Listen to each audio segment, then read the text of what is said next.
closing statement.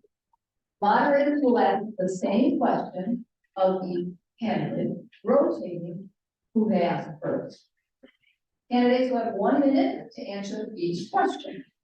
However, follow-up questions may be asked at the moderator's discretion, and they will stipulate the time allotted for these follow-ups. Between the 1 minute questions, there will be some lightning round questions, so the quicker questions, short answers. And the moderator will wear those. And then you'll have a minute for the closing statement. We ask that all candidates keep your responses in mind, focused on your own plans, your plans, and what you really like our voters in our country in order to make the best choice. We ask that you refrain from remarks about other candidates, and we keep this at a professional, elevated level. Good evening, everybody. It's wonderful to see such a large turnout tonight. I'm Michael Goncora. I've served our community honorably for many years. I was first elected to the commission back in 2006 when Todd Gross was still a commissioner and George Gonzalez was our city manager. I continued to serve 2 other terms. I accomplished many things for our community, including creating the Sustainability Committee and working on a charter amendment that guarantees that nobody is discriminated against in the city of Miami Beach. I'm here tonight to answer your questions, to let you know more about my history. I care very deeply about our community. I've lived here for a very long time, and I'm aware of the issues that we face. Miami Beach is at a crossroads right now.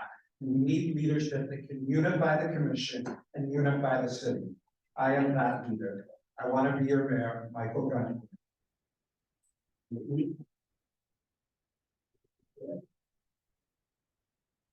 Thank you, George. Everybody hear me okay? Ready? My name is Mike Rico, and I have one question for you. Raise your hand if you have my cell phone number.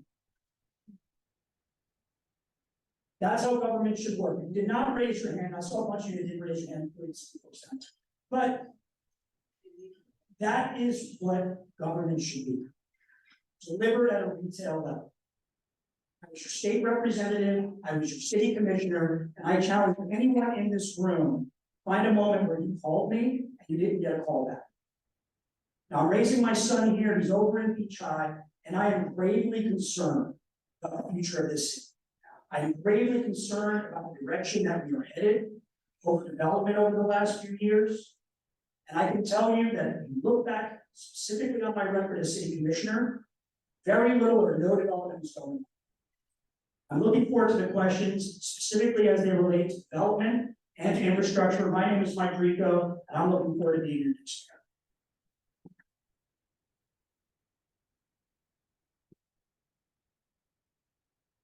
Hi, I'm Commissioner Stephen Meyer. You guys all elected me in 2019. My family is all here. My wife, 2 kids, my parents who are Miami Beach residents.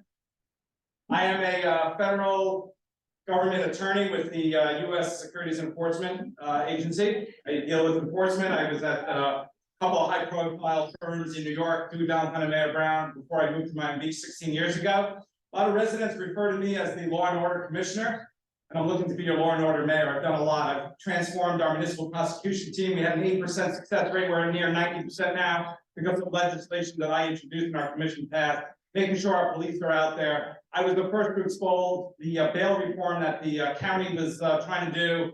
It goes on and on, but there's so much more we can do. Overdevelopment, I'm actually at the forefront of trying to rein that in. I have a proposal right now. Right now, it's a 5/7 vote to increase FAR, which is density or height, and I'm trying to make it 6/7 vote of the commission, make it harder so we can rein in and have responsible development and not overdevelopment.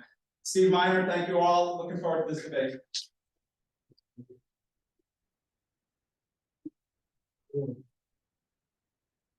Hey, I'm Bill Rohde, and I'm the only non-politician. We've heard that from everybody, but I'm truly not a politician. Let me start by saying what I think is the biggest challenge for Miami Beach. The biggest risk we have here is to stick with the same old politics and the same old politicians and expect something different. not gonna happen. I am the change candidate, and in many ways, I feel like I prepared for this job all my life. I realize I'm not the typical candidate. I'm not in the lane that my opponents are in. And I don't come from a pedigree of 20 years in serving in city hall politics. And that's the point. That is exactly the point. Miami Beach is on a pivotal position. It's a point of inflection. We need change, and we need change badly. My phrase, action with integrity. Action means I will get things done, and integrity means I will do it with honesty and transparency. Thank you.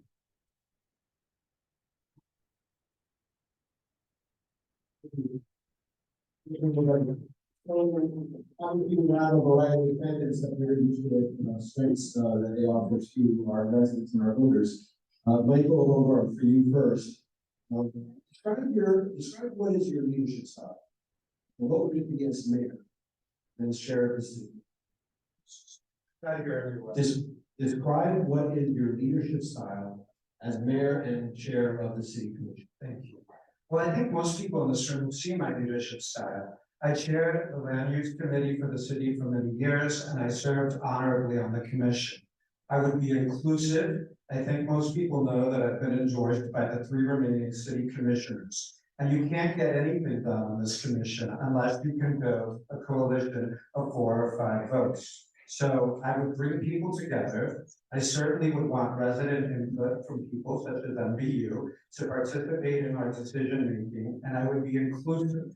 Somebody that would bring various people from our community in together, because I think working together, we get to the best decision. Thank you, George. Leadership equates to getting things done. So when I served on the city commission and I talk about the things that I accomplished, whether it was delivering the RNC show or park rangers, you can't do that alone. It's just an idea. And getting that idea across the finish line requires creating coalitions. So whether current commissioners and someone is kind of irrelevant. Everybody's got relationships with the commissioners, one of which I've worked with in the past. And it's about finding consensus without getting stuck in the mud. Because that's what ends up happening. You send things to the committee, with the subcommittee, with the subcommittee, and they end up dying and becoming so expensive that you can't actually get it done. We will get things done, we will find consensus, we will get as much input as possible from all resident organizations and individual residents to ensure that we get that consensus. But at a certain point, we actually need to deliver for the residents instead of just waiting and waiting and waiting and having paralysis by analysis. Thank you, Stephen. My initial question.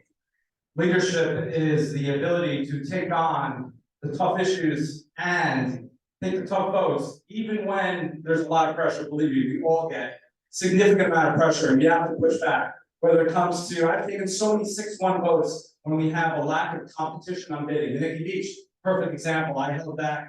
I actually pulled it from the consent agenda to force that vote, and we got a better result out of it. It's taking on our prosecution team when we're prosecuting. It's taking on special interests and developers when we're going too far. And I mentioned to you my items for 6-7 vote instead of 5-7. It's taking on the chief judiciary when they're proposing bail reform. It's taking on the state attorney's office when they're not prosecuting our crimes. By the way, nobody was even following it. Still nobody is, but I'm following it. I'm making sure that things that are happening in our city when people are arrested, that they're being prosecuted. That's the leadership when you take the tough decisions that I have taken time and time again, sometimes 6-1, but also working the commission, getting that coalition to get things passed, even when they're not popular. But guess what? They're popular with our residents. Okay, so the number one characteristic of my I have a long record of doing that, whether it's in the military, I think we check voter registration in the possible. I bring people together on a mission.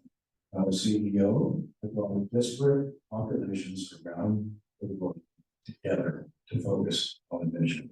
As a global health ambassador, I made sure to leave anyone behind. Now, I'm perfectly capable of going vertical, which I do sometimes, because you got the devil's in the details, but overall, delegate, hire the best and the brightest, and I hold them accountable. And I hold myself accountable. Thank you.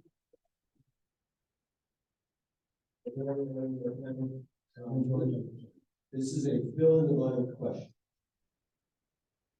The previous Miami Beach mayor who embodies the leadership style that I would emulate is.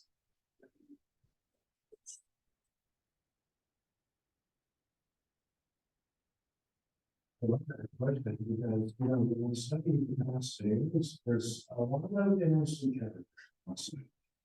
They will, I'll do it. Because what I do like about the current mayor is he's honest. And if I'm asked to give him a grade, I'd give him an A+ on arts and culture, and I come from that world with my entertainment background.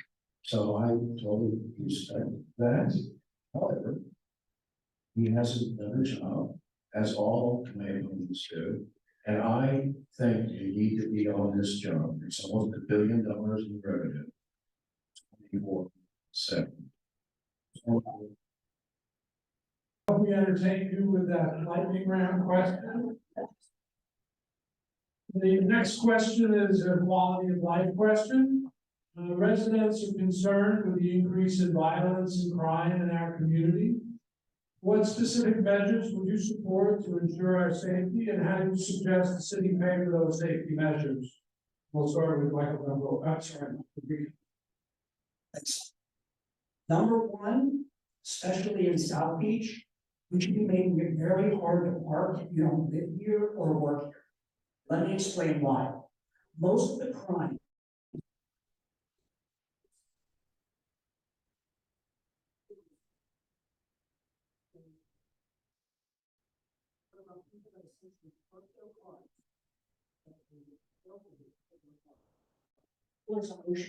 their drugs are in a car. People that bring coolers after coolers and they're walking around Ocean Drive with a stack of solo cups, they bring that over in their car.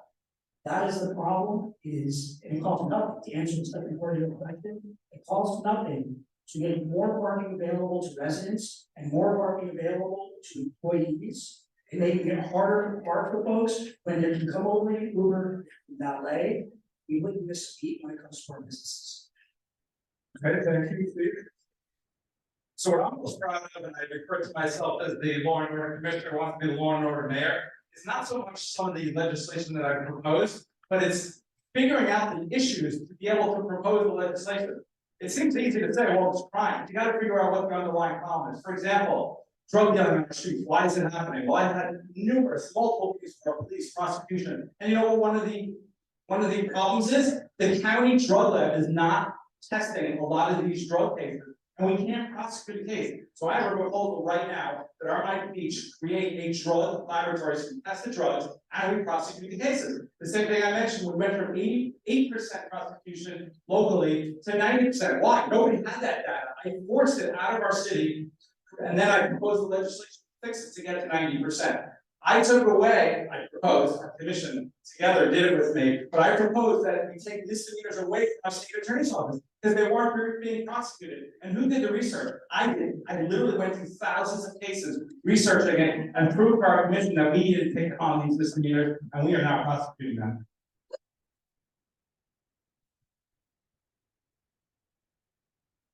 So I have 11 years experience in the military. I'm an Army Ranger, Airborne Ranger. I served in Vietnam on the front lines of combat. And then I shifted over and began to do domestic cases. I can relate to law enforcement fairly well. They like me, I like them. I would do weekly meetings with the police chief. We have a new police chief, so the pressure's on. We're going to stop spring break as we know it. Time to take a break from spring break, but there's the tip of the iceberg. There's all sorts of code enforcement violations. We've seen it on a campaign trail. Gun violence, drug trafficking in the streets. We can do better, and it's not that difficult. We have a good police force. We just got to get them up to speed. Number one, what we really need is enforcement. I'm endorsed by the Miami Beach Fraternal Order of Police because they trust me to make our city safer. We need police out of their cars. We need police out on the streets walking the beat. And yes, we need to make arrests. And we need to send a message to the world that this is a city of law and order, that you can't come here and deal drugs or dance around and all these crazy images that we see every day. And we will do that under my leadership. Police will get out there, police will make arrests. The message will get out that this crazy party time in Miami Beach that we have been living through for about the past 9 or 10 years is coming to an end.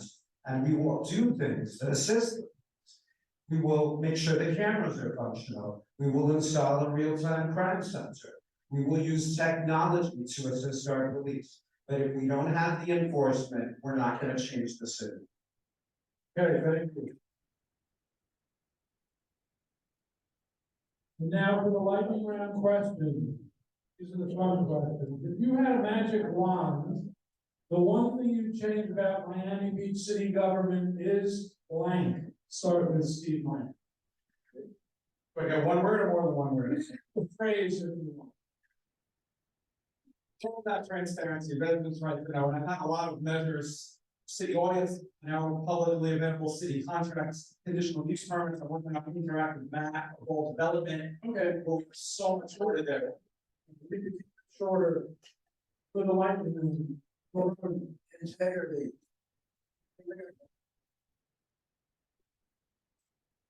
So it's so deep in all the corners of the culture, we've got to get rid of it, clean it up. All right, thank you. I would make the commissioners represent their own area of the beach so they can be more accountable.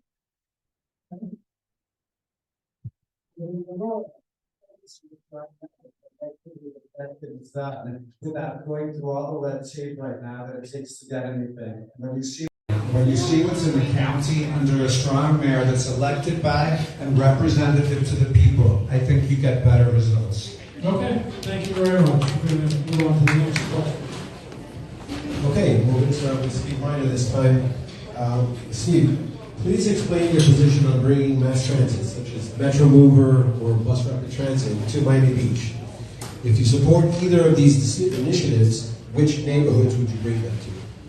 So this is a perfect example, the Metro Mover Bay Link that's proposed by the county in South Beach. This is a perfect example of where the residents they try to dupe you. They literally try to dupe you and us, the commissioners. I actually uncovered on this one that if this county, the county's proposal for rapid transit zone in South Beach, their zoning preempts our Miami Beach zoning, which would mean that significantly higher buildings are potentially possible. I had to uncover this on my own. I sat through dozens of meetings and nobody ever mentioned it.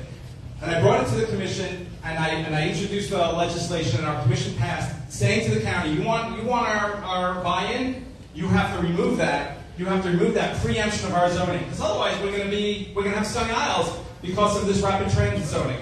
To answer the bus, just to get to your question, I think busing, rapid transit zoning busing is great. Maybe even some kind of line, which is coming, by the way, over the Julia Tuttle. We could do that as well in South Beach, but until we straighten out this whole Bay Link Metro Mover thing, I am not supportive of it.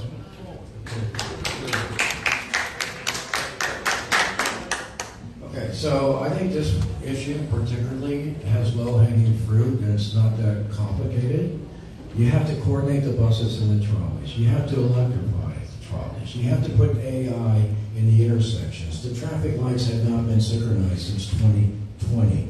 If you don't have clearance on the intersections, you put traffic cops there. We talked to the police already about this.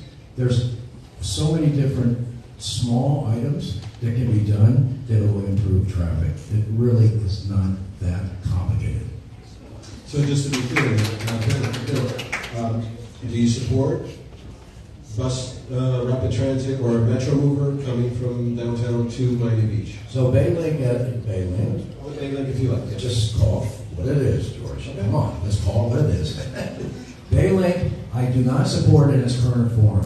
But you know, if I could just say one thing. Long term, You know, it takes political will to do these sort of decisions, and to link our island with the mainland is probably inevitable, so we gotta figure out a way to make it work. But as it stands, as it's planned out now, no. Thank you. No. Michael Rico. Thanks, George. So the Metro Mover is outdated technology. I mean, so is the Metro Rail, but 10 years ago when they proposed to run the Metro Rail along 195 to have it go to our largest single-site employer on the beach, that might have made more sense. Mount Sinai, second largest, Fountainville. Third, you can get through to the convention center that way, plus it connects to the airport. That would have made sense too. Both the Metro Rail and the Metro Mover are pretty much cost prohibitive. So what did I do? I reached out to a company that does electric ferries. And they're willing to come in and make a proposal to Miami Beach and Miami to run an actual functional ferry service, not the little water taxi, one that can move real amounts of people from South Beach to Mount Sinai to multiple locations in the city of Miami at a fraction of the cost of the $1 billion that they are proposing for the Metro Mover. If elected, that would be my take.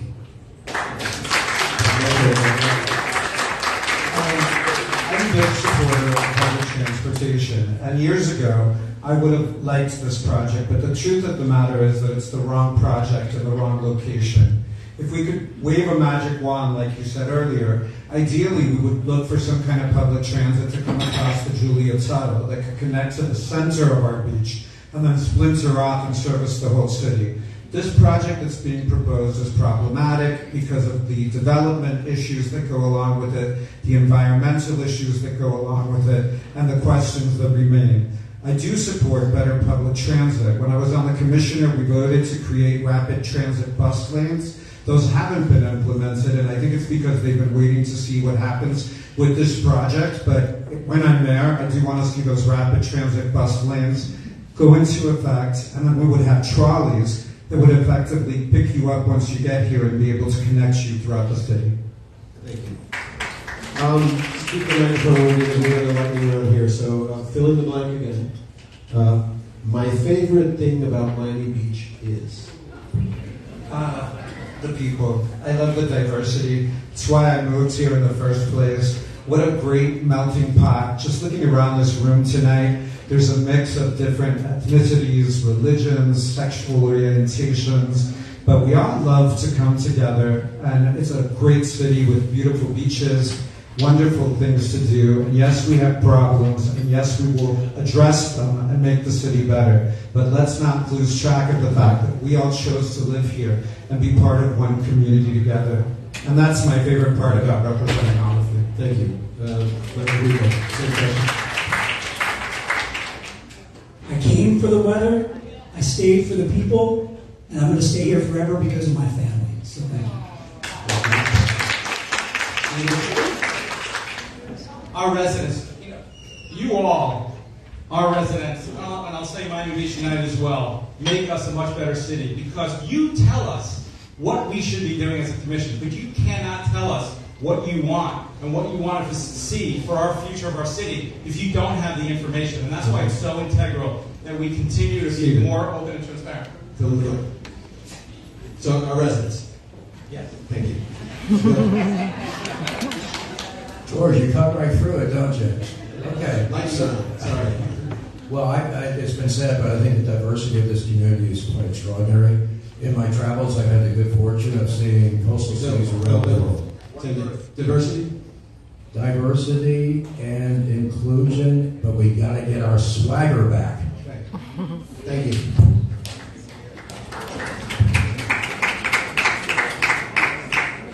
Okay, next question is a development question. For many years, the Miami Beach Charter has required voter approval for increases in FAR, which is the amount of square footage that a building can have based on the lot size. Recently, a new state law was passed which prohibits voter referendums to approve FAR, which is what we've historically had in Miami Beach. Now, it's solely in the hands of the Miami Beach Commission to approve or deny developer requests to exceed the FAR allowed by current zoning. Now, here's the tougher part. Would you support a 7/7 vote requirement to approve FAR increases? If not, why not? And what measures would you support? We'll start with Bill Rhodes. Okay, I think you need to think a little bigger than that question. Development is not bad. Smart development is critical. And you can have exceptions as long as developers do something for the community. For example, affordable housing. There are ways to negotiate your way through this. Miami Beach has a long history of smart development, but also not smart development. What's going on Pine Park? Mistake. What's talked about on Ocean Drive with the Clevelander? Bad. What's going on perhaps with the Ritz-Carlton? Maybe good, but it has to be negotiated to benefit the residents of Miami Beach. Okay, thank you. Michael Moore. Well, ever since I've been around, we had the voter requirement for FAR increases, which became so important last year with the Deauville, as well as the proposed office leases on Lincoln Road that went to the voters, and the voters said no. So now you've really got to look at who you elect, who put those questions on the ballot, whose faces were pushing those ballot questions. We need to make sure that you have a commission who's going to stand up and do the right thing for the community. Now that it's the commission decision, specifically, I'm in favor and I do support what I believe Commissioner Fernandez has put on the agenda, and perhaps Minor as well, about requiring a 6/7 vote for FAR increases. In addition, I know that Commissioner Fernandez has put on an item to create a process, because we're under attack right now. You saw what happened with the Clevelander. They did a press release. They want 30 stories, and Miami Beach has got to be ready for these types of requests. And these types of procedures being created now that I support will help us defend our city's history. Okay, Michael Rico. Thanks, Saul. So 6/7s, 7/7s, 8/7s, I'm all in. If we want to control our development, I'm all in.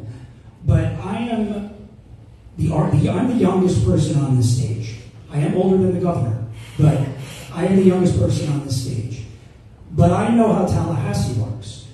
And I can tell you that they are watching Miami Beach.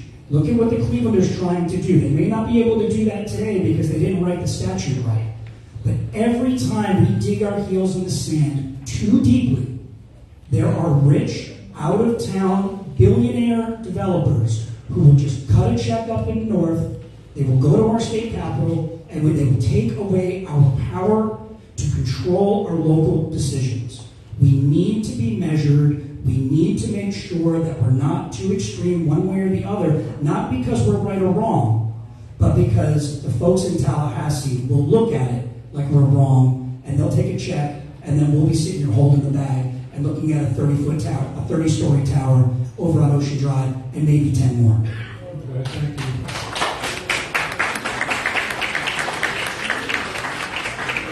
So I addressed this very question in my opening remarks. The state legislation, which got rid of your right to vote on private development FAR density height increases. And in response to that, I proposed legislation to make it not only a 5/7 commission vote, but 6/7. Listen to this statistic. When our charter was amended in 1997, from 97 to 2015, 18 years, not one FAR increase was passed by our commission. But from 2015 to 2022, 12. So we need to do something. It is true we need responsible development, but we do need to increase that 5/7 to 6/7. It's going to be on the commission meeting next month. I need your help. I need your help to write your commissioners. We got to pass that. It's really important because our residents have spoken. The Marina, the Deauville, the Lincoln Road, all failed, and some of those are now out of your hands. So we need this. We need this legislation.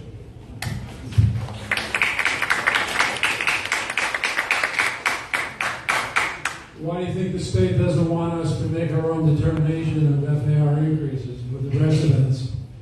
Okay, the lightning round question. If you receive recommendations from the Charter Review Committee that are supported by a supermajority of that committee, will you agree as mayor to place those recommendations on the ballot without amendment?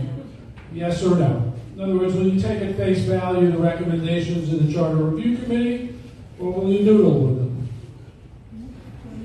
Start start with Steve Meyer. Well, I take these committees very seriously. I gotta, this might not be the perfect answer, but I always take a little hesitancy when I'm asked a question without any specifics, because I don't know what specifically you're referring to. But I think my record proves that when a committee comes up of our residents, and I know everyone on that committee, very good, smart, bright people, I think the answer would probably be yes, but without seeing the specifics, I couldn't possibly. All right, are you trying to butter George up? Or?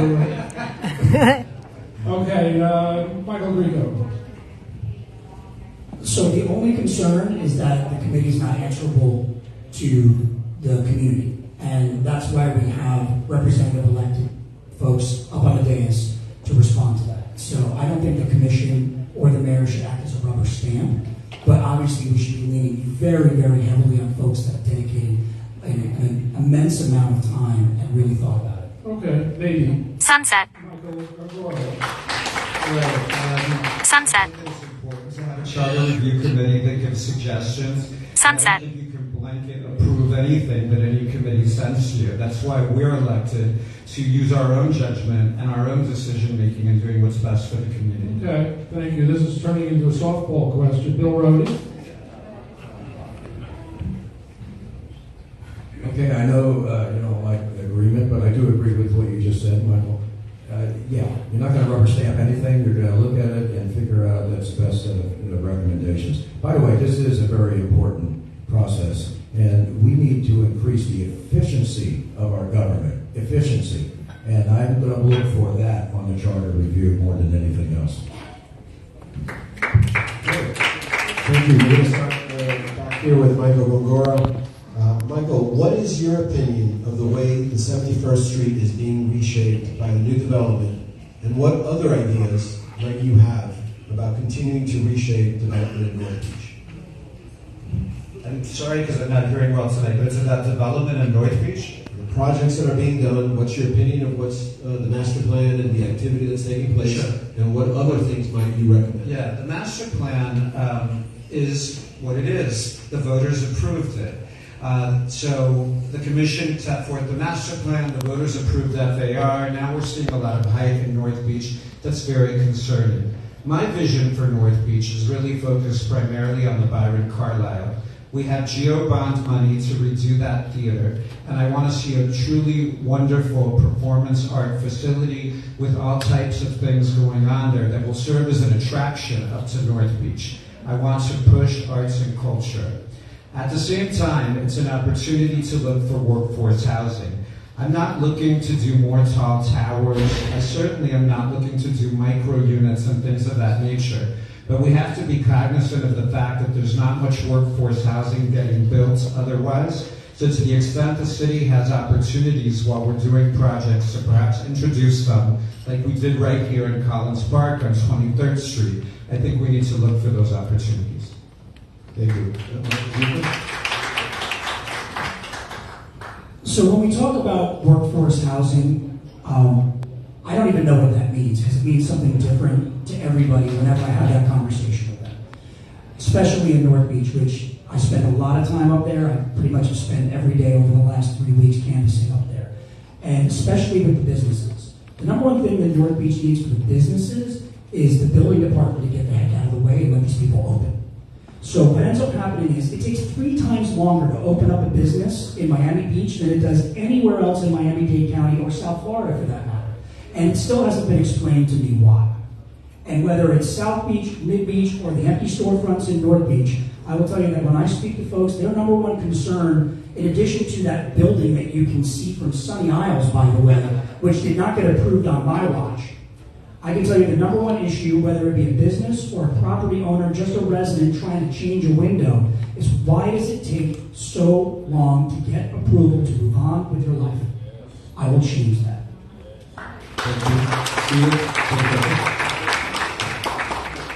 So on the development front, the North Beach developments, those the master plan, those were actually all approved before I was elected. But one of the things I've heard from residents quite often is they did not believe they understood, or it was not clear or explained exactly what was being approved, and that these buildings are a lot more significantly robust than had been made clear. That is an issue.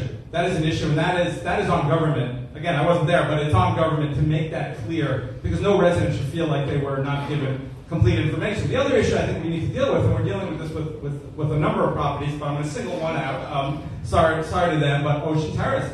We approved these development agreements, and there are these back and forths. We spend a lot of time, but then it takes years and years before we even see the breaking ground. We need to do a better job at City Hall to ensure a time limit. And once that lapses, if they can't get the financing, if they can't get it, then I'm sorry, you got to move on. Finally, just the Byron Carlisle, great opportunity. We have $30 million in the Arts and Culture Geo Bond for that. Great opportunity for our city. Yeah, so Byron Carlisle is a no-brainer. It's already approved financially, so let's do it. We just got to get it done and come through the bureaucracy. Same thing with Ocean Terrace. You know, the thing about the overall thing, we take a step a little bit above all this, I believe North Beach represents this amazing opportunity. It's like pristine beachfront property on steroids. It hasn't been developed in a smart way. Actually, I think there's so many things you can do. We need to focus on it.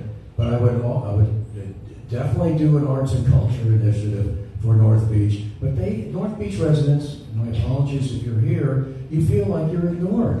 And that should not be the case. It needs to be safe. The band shell needs to be front and center. The Byron Carlisle needs to be finished. It's basically a done deal. You just got to approve. You just got to get it finished. And Ocean Terrace, that could be like the French Riviera. So let's just go for it. Let's just do it. Follow-up lightning round questions. This is again, hopefully a one-word answer, a one-number answer. The GEO bond funding amount approved by the voters for the 72nd Street project, the garage and the pool, etc., was originally about $52-53 million. Obviously, we've seen escalation and cost overruns that have prevented it from getting started. What is the maximum amount you would be willing to approve before you pull the plug on this project? Bill? The maximum amount, okay, 50.0. You know, it's kind of a dumb question, excuse me. And I don't mean that in a derogatory way. I just think we have to think bigger on these things. Let's negotiate a way to make that thing work. Do we want an Olympic-sized pool and a parking lot on the pool? It just doesn't make sense. This needs to go back to the drawing board. That's a fair answer to a dumb question. Steve?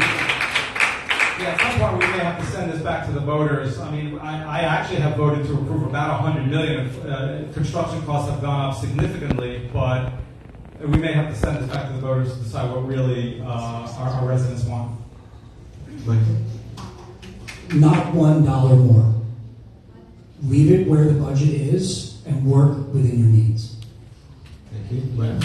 Yeah, I would like to say that I would be willing to approve. We've gone through two major geo bonds over the last 5 years, the capital one and the art and culture one. So I think the city needs to try to do more with less. Also, I believe that the budget's escalated this year to over 900 million, if I understood, between the capital and the operating. So we need to learn to build within our means.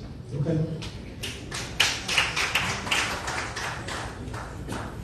Okay, I just have to say, has anybody showed me one example of a pool built on top of a parking garage and it doesn't leak into the garage? Because I haven't found one. Okay. This question is Cabinet Beach. We did some North Beach talking. Pretty open-ended question. What ideas do you have for revitalizing the 41st Street commercial corridor? And Michael Rico. Mid-Beach needs a supermarket. And here's why. Because I believe in live, work, play environments. When I knock on doors and I talk to folks that live 43rd and Meridian, north of 41st, in any direction, and I ask them, I'm like, when you have to go to the supermarket, where do you go? They go to Sunset Harbor. They get stuck in traffic. And we have a responsibility as elected officials to respect their time. And people should be able to access basic needs closer to where they live. We are a small city, but because we are limited by our size and by our roads, it is very, very challenging. If you live in Sunset Harbor, you're living the dream. You have 2 or 3 supermarkets you can walk to. If you live on West Avenue, you've got 2 supermarkets you can walk to. You live on 41st Street, nothing. You live on Normandy Island, nothing. And people complain all day about being stuck in traffic, just trying to satisfy their basic needs. And if we brought in something like that, it would help all the businesses. Rising tides lift all ships. Okay, let's just change it up. We'll go to Michael Van Gora for the next answer. I actually agree. It's interesting. You know, the mayor put together this 41st Street committee, and the city hasn't moved forward or implemented any of the recommendations that they've come up with.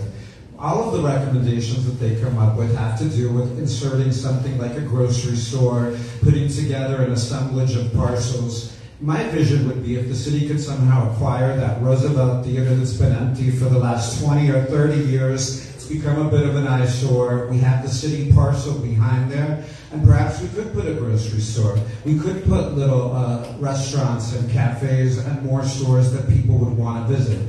But the commission needs to move forward with something, and right now they've been moving forward with nothing for many years. They keep talking about landscaping. Do you want shade trees or do you want palm trees? They talk about creating a bid, but what we really need to do is assemble a piece of property where we can create a community there. Okay, Bill Rhodes. With all due respect, a grocery store is not a strategy. It needs a master plan that's strategically thought out. This is a premier street, and we just got to make it better. Let's get the citizens to strongly review this plan, and let's get the commission to approve it. We have the greatest streets in the entire country. 41st Street, Ocean Drive, Lincoln Road, Espanola Way. All of them need attention. All of them need attention, and we have to just give it to them. We are not a poor city. We are nearing $1 billion budget. $1 billion. Think about it. We can do this. We just got to have the political will to do it. Okay. Steve Ryan. So the good news, there is an infusion of money coming into 41st Street in the Mid-Beach area. The GEO bond, which allocates $15 million to 41st Street, and that the design phase is almost complete. That is going to commence in the fairly near future. So $15 million, we probably could use more, but that's going to go a long way to beautifying the street. Another initiative that I brought recently that passed that our commission approved is a BID, a business improvement district for 41st Street. That means that businesses are going to tax themselves. It works. If you look around South Florida in different areas, bids do work, and the owners have taken on the responsibility. They're going to tax themselves to beautify, to add security. I was also instrumental in adding extra police on 41st Street. Also lighting, but by the way, not only on 41st Street, but in North Beach and South Beach as well. Lighting, to me, is integral for the safety and for our economic vibrancy. Okay, thank you. 2 lightning round questions. The first one, do you think implementing the 41st Street master plan, and there is one, will do enough to revitalize the street? Yes or no? Michael Vendora. I'm not here. You want more FAR for the 41st Street master plan? No, not at all. I'm just asking you if you're familiar with the master plan, do you think that it will do enough to revitalize 41st Street? I'm somewhat familiar. I haven't studied it directly, but while I served on the commission, I attended meetings with, and I also heard from staff. So I'm somewhat familiar with it. Okay. So do you think it has enough in there to make a difference? I'd like to take it out to the community. I think the problem is that the community isn't aware of it. So I think when I'm elected, we need to take it out to a public charrette. Okay, I got you. Michael Rico? No. Okay. Steve Miner? It's a good start. It's a good start. That sounds like a hedge. Okay. Well, I would agree with Michael at the end there. It's got to be resident driven. If it's not resident driven, it's not going to work. It's not going to happen. Okay, but the master plan committee was made up of all residents in the 41st Street area. So, I mean, that part was done, and this is the master plan that we have. So I think people are not as familiar, perhaps, with the 41st Street master plan. It doesn't get the same attention that 71st Street and South Beach, North Beach and South Beach get. So it might be worth dusting that plan off. Well, I think you just put it on the radar screen. So, Yeah. By the way, what do you think? Unfortunately, I don't have to answer the questions anymore. I just ask them.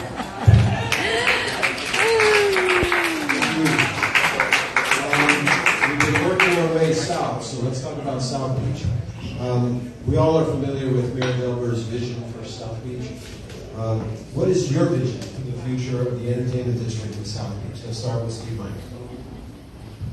So I have on every vote that has come up relating to alcohol hours, 5 a.m., 2 a.m., I have voted 2 a.m. Every single vote. I've not been a sponsor of the item, and partly because I don't think that is the singular answer to our issues in South Beach. I've covered some of them with the law and order items that I discussed. But I am a proponent of 2 a.m. when it comes up. We have been, as a commission, able to pass 2 a.m. for the residential neighborhoods, for most of them, to protect our South Beach, West Avenue, and south of 5th. But there's more to do, and we just don't have the votes to be able to get to the 2 a.m., even though we put it out to a straw vote, and it passed 57%. But that's what our residents want at 2 a.m. We're always going to be a tourist city, but we're so much more.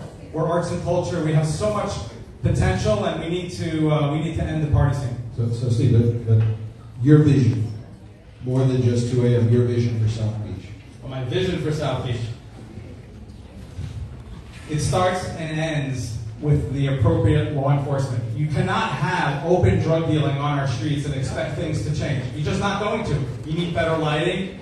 Michael Grigo mentioned the permitting process. There's so much you need to do to build up South Beach. We have some good legislation working through our commission to try to limit the the types of places you may not want that don't really elevate our city. So we're trying to limit that. So I think there's a lot of little things you need to do. Those little details matter, and then together we're going to make a safer South Beach.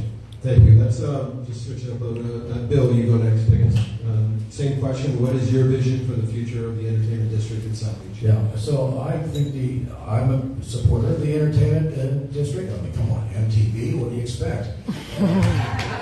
But we got to clean up the mess first. We got to stop spring break as we know it. It's out of control. It's chaotic. It's ruining our brand. And we see the train coming every year. What are we missing on this? We see the train coming every single year, and it still happens. Do you blame the commission? Do you blame the police force? No one sticks their hand up and says, I'm accountable. I'm sorry. We blame the mayor. It's shared accountability, but I got to tell you, on my watch, this is going to change. What's my vision? I want Ocean Drive to be a promenade.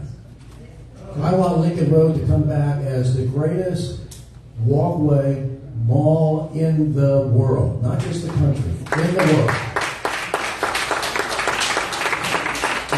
I want Lincoln Road to be connected to Hispaniola Way, to be connected to Ocean Drive. More lighting, and you're right, it's got to be safe first, but I also want it to clean it up, and the 100 and 200 blocks are critical to this. I have a vision for this area to be the best oceanfront property, not in the state, not in the country, in the world. Thank you.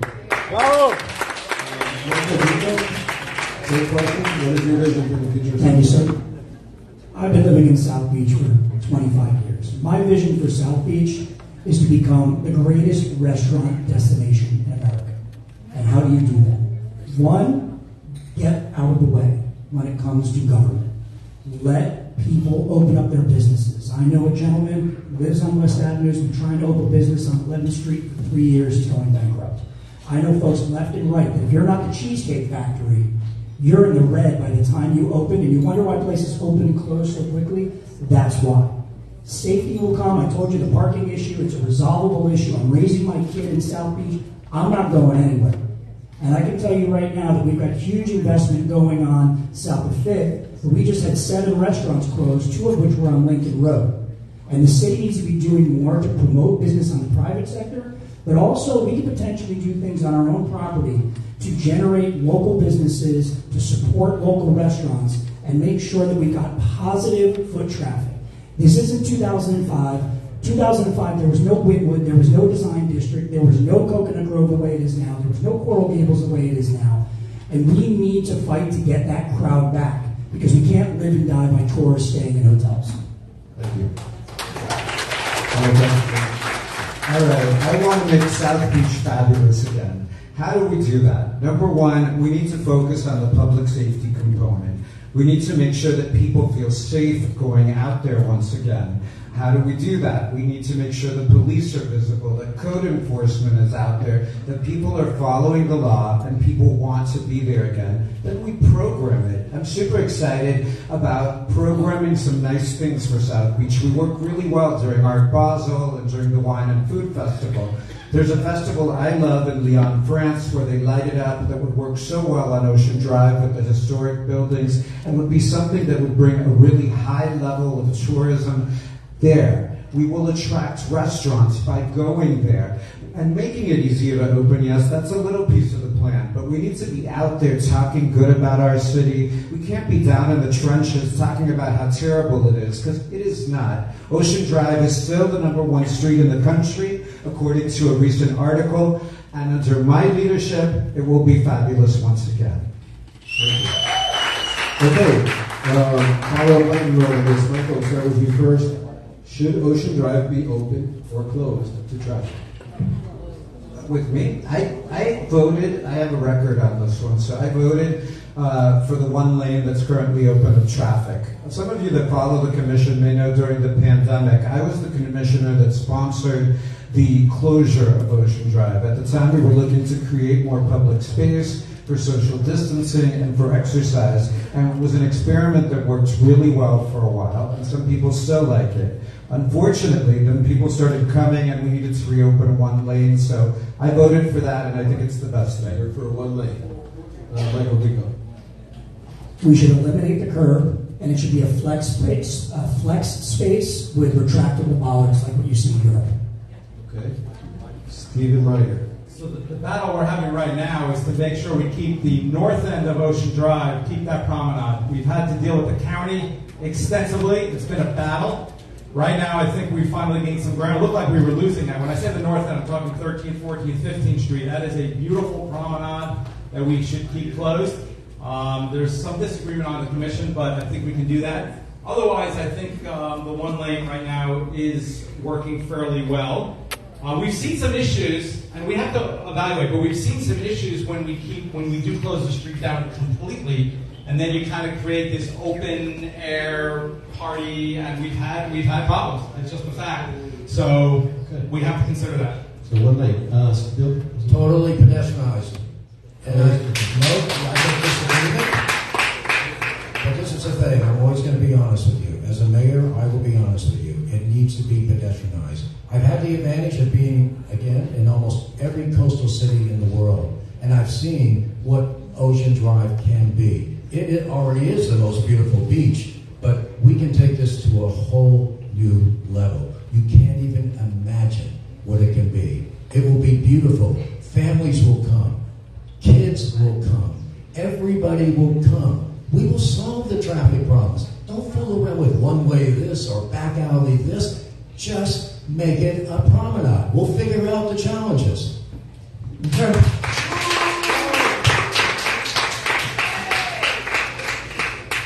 All right. Last formal question about resiliency. City leaders talk a lot about preparing for the negative impacts of climate change and sea level rise. Yet our community still creates a lot of greenhouse gases, pollution, and waste. Identify one sustainability project that you plan to champion that will lower our impact on the air, water, and the planet.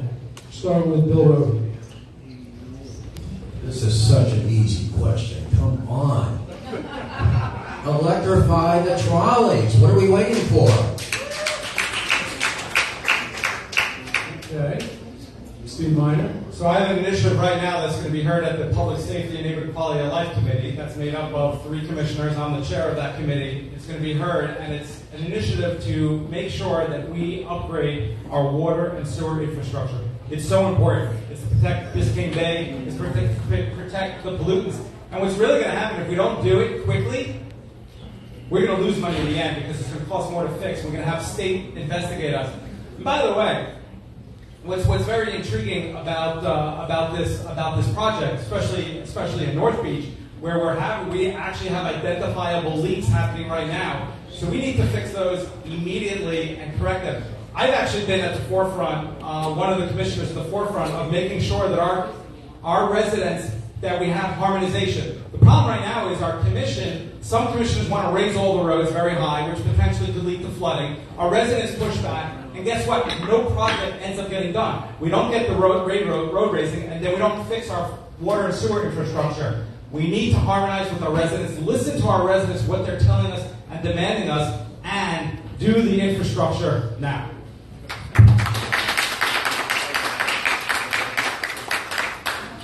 So I want to point out that over the last 6 years, not one meaningful infrastructure project has actually gotten done. That is a fact, since 2017. So let's just think about that for a moment. And nobody boo in the back. By the way, I think the wine kicked in. We heard the first boo. So everybody just relax. We're almost done, I promise. But the question, because I'm actually listening to the questions, is what is a policy that would reduce our carbon footprint? And the answer is, I would make every police vehicle in this city electric. And the reason being is, these guys sit around in their cars, especially on the off-duty gigs, and they're just running their engine. It's a cost to us, obviously, on the gas side when they have to go refill over on Terminal Island. But most importantly, we need to be leaders in resiliency. And we can't just do it with infrastructure, we have to do it with policies like that. Okay, thank you. I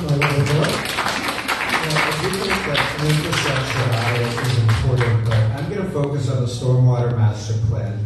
This was passed by the city. We worked on it in 2012 and 13. I chaired our land use committee, so I've heard this item many, many times. And yes, we did move forward with that plan. We started the work at Sunset Harbor before there was a transition on the commission. Unfortunately, I learned during my years off, they messed every project up. On Indian Creek, they built seawalls without permits. And Prom and Hibiscus, they've done bad work. So once I'm elected mayor, I want to move forward again with the stormwater master plan. I want to reach out to neighborhoods that are asking for it. As I've been walking this summer, I can tell you in Palm View, most of the neighborhood wants to move forward, and I want to get that plan going again. Okay.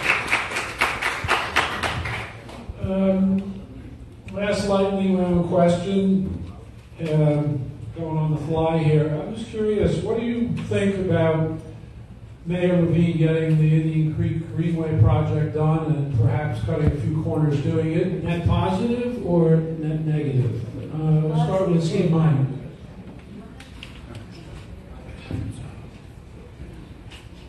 Yeah, I don't want to point out a specific elected official, but we'll talk about the project in general. No, I'm talking about the concept of moving quickly to get things done in government.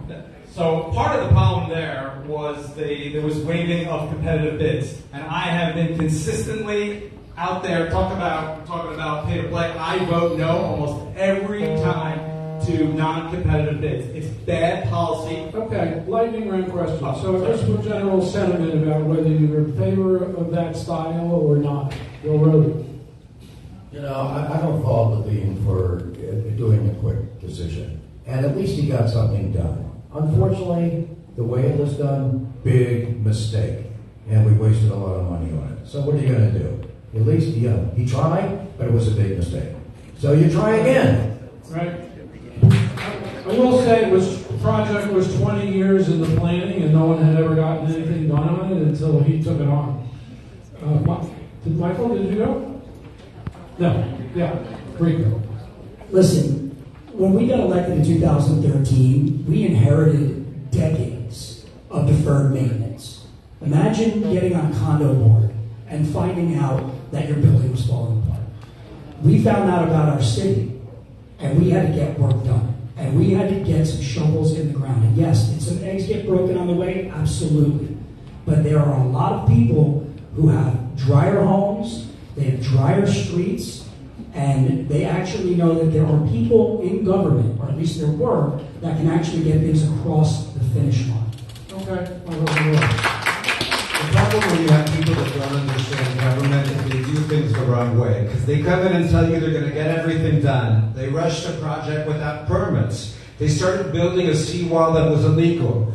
Durham and the state came in and made us rip it all out. We spent millions and millions of taxpayer dollars, your money, to correct the errors that they made, to try to get things done quickly. I'm going to get things done correctly, and that's my pledge to you as your mayor.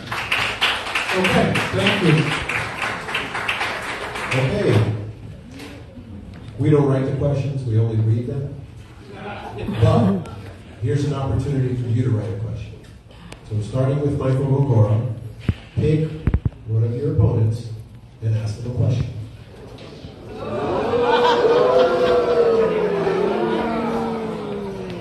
All right, I'm going to ask a question to Mr. Grieco. Okay. I'm just kind of curious, because for somebody that was arrested last time you ran for mayor, has recommended for suspension by the Florida bar, and I recently learned don't even pay your taxes and have hundreds of thousands of dollars in tax liens. How is it that you think the Miami Beach voters could trust you as mayor? You guys ready? Just kidding.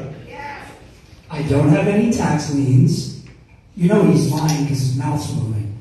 But I don't have any tax liens. The only person on this dais who's been arrested is the gentleman to my right. And the Florida bar has not made any decision about what's going to happen. And if I get suspended for a couple of months, you know what? Then you get a full-time mayor.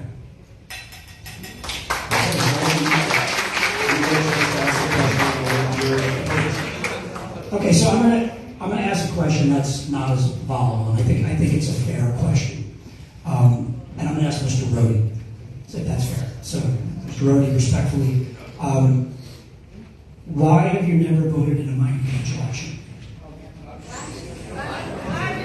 I'll ask it again. I'm asking him why he's never voted in a Miami Beach election.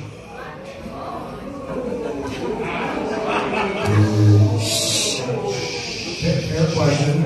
So I have voted. I did vote once. However, that's not the issue. That's not the issue. I did not vote enough. I did not vote enough, and I wasn't consistent enough in my local elections. Why is that? Number one, I went off and joined the Army for 11 years. We don't vote in the Army. We're overseas. I was on the front lines of combat. What did I do after that? I went to Harvard Business School, and I decided to make a change in the world by building the largest media operation in the world, bringing the principles of freedom, democracy, and American culture to 2 billion people around the world. Number three, I became a global health ambassador. I was always on the plane, mainly in Africa, but everywhere in the world, making sure that people were protected from AIDS prevention, had AIDS prevention, protected from anti-stigma, saving lives. That's why I missed a few votes. Thank you. I guess we got to spread it around, so I'll ask Michael Mokora, former colleague of mine. So just to set the question up, Miami Beach prohibits donations and elections from special interest developers, vendors, lobbyists. But there's an end around if there's a political action committee or ECO, which I don't have. So I have no end around. I guess the question to you is, would you take steps to limit the PACs and ECOs? And how would you do that? Yes, to answer your question, I would, but I have to say with candor, people accept money from developers and vote against them. That's what I do. That's what Mayor Bauer did, Commissioner Gross, that's what everybody did. But you, Mr. Minor, you voted for certain developments with micro units for Rishi Kapoor on Washington Avenue. So I don't know what's worse, taking money from a developer to get elected, or you, who gives them your vote for free. I think in fairness, you asked the question, so I need to go ahead and answer it.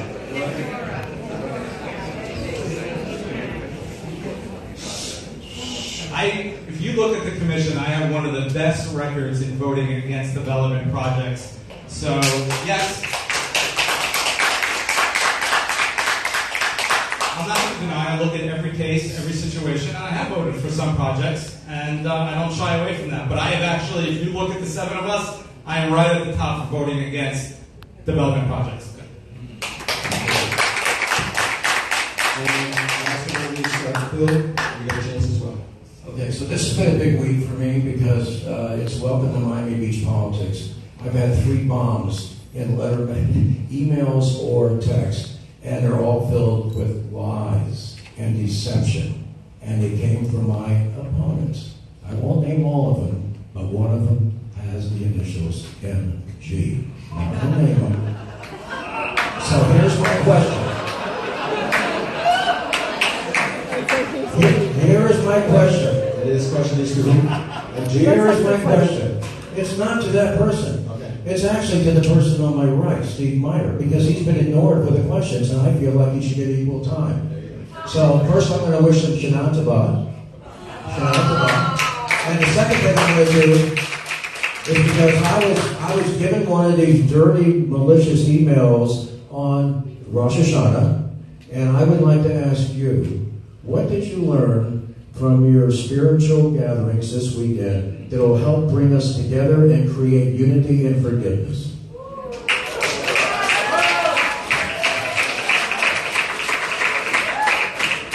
I could not have asked for a better question. So thank you. You know, when I decided to run over 4 years ago, I actually sat down with my wife, my son Matsushiro, and my daughter Michal.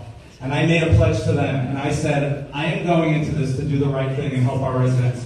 You will not hear me degrade, denigrate, publicly humiliate, criticize my colleagues. I'm not going to do it, and I have not done it. And when I announced that I'm running this time, I said, I am not going to go negative, and I'm not going to do it.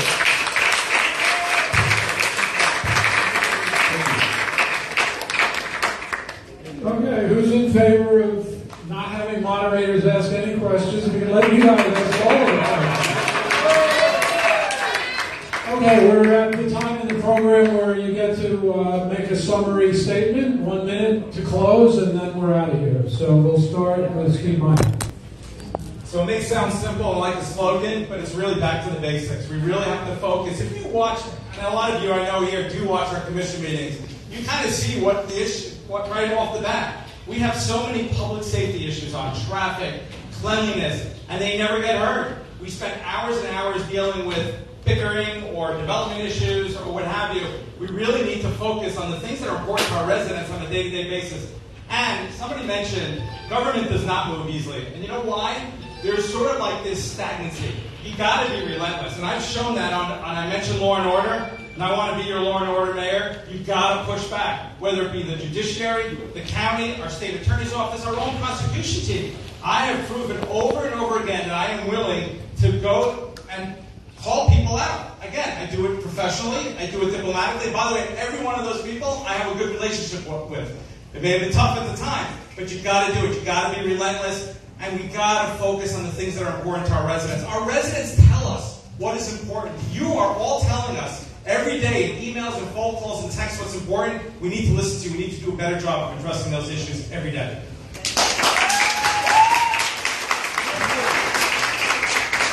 Okay, Bill.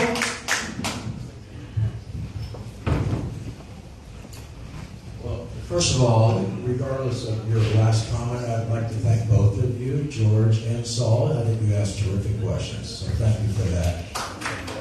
I would also like to thank Claire, wherever Claire is. There you are. Claire, Madam President. This will surprise you. I would like to thank my opponents. Why? Because they're engaged. And they aren't my enemy. They are my opponents. And when this election is over, I'm going to hire all of them. I'm going to be their mentor. I'm going to be their mentor. And believe me, I can work with them. I can work with them.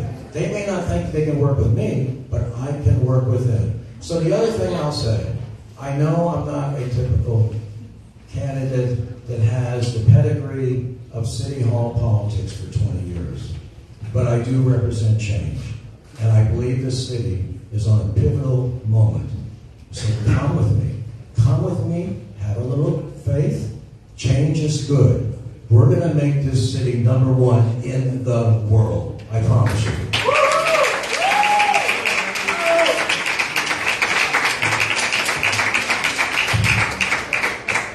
Thank you for your attention. Serving in city government many years isn't easy, and it's a testament to my ability to work with people that I served 3 terms, and I stand before you humbly one more time to ask for your vote. I served with 3 mayors, like 20 commissioners, 5 different city managers, 5 different police chiefs, because I'm adaptable. And I always put your interests first, the residents of Miami Beach. If you were hiring for a position, certainly you would want the most qualified person, the person with the most experience, the person with the most service, the person that truly understands all of the issues that come before the commission. I am that person.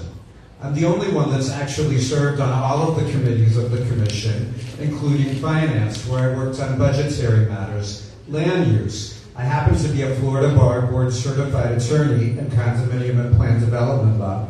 And finally, of course, neighborhoods and policing. I've been here many years working for our city, and I hope to be working for us one more time to make it better. Thank you for your attention. Have a great night.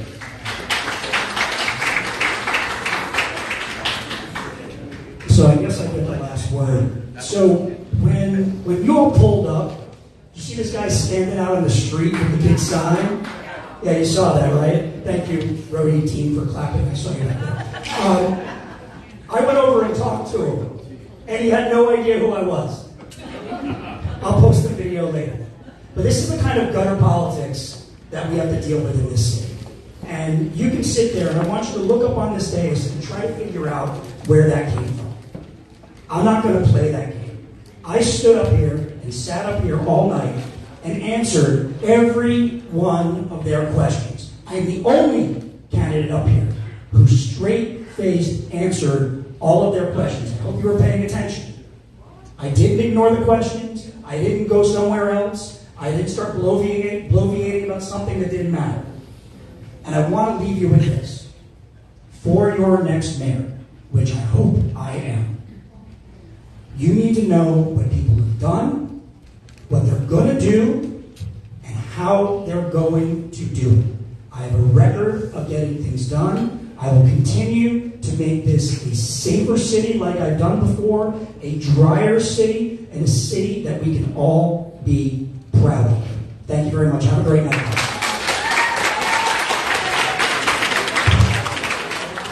So I'd like to thank the audience for being so well behaved, and I hope everybody enjoyed themselves tonight. And join us again. What's the date of our the candidates forum? October 3rd for the commission debates. Thank you.